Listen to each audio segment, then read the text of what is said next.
Why the Sea is Salt, a Norse folk tale.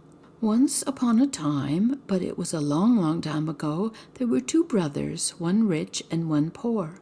Now one Christmas Eve the poor one had not so much as a crumb in the house, either of meat or bread, so he went to his brother to ask him for something with which to keep Christmas. It was not the first time his brother had been forced to help him, but as he was always stingy, he was not very glad to see him this time, but he said, "I'll give you a whole piece of bacon, 2 loaves of bread, and candles into the bargain, if you never bother me again.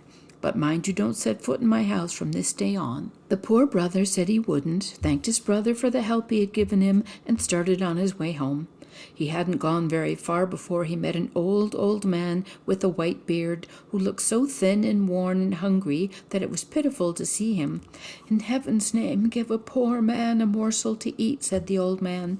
"Now, indeed, I have been begging myself," said the poor brother, "but I'm not so poor that I can't give you something on the blessed Christmas Eve."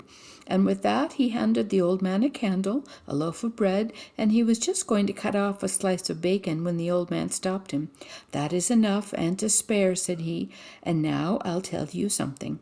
Not far from here is the entrance to the home of the underground folks. They have a mill there which can grind out anything they wish for except bacon. Now mind you go there. When you get inside, they will all want to buy your bacon, but don't sell it unless you get in return the mill which stands behind the door. When you come out, I'll teach you how to handle the mill." So the man with the bacon thanked the other for his good advice, and followed the directions which the old man had given him, and soon he stood outside the hill folks' home. When he got in, everything was just as the old man had said. All the hill folk, great and small, came swarming up to him like ants around an ant-hill, and each tried to outbid the other for the bacon.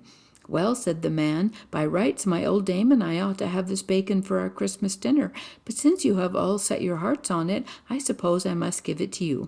Now, if I sell it at all, I'll have for it that mill beyond the door yonder."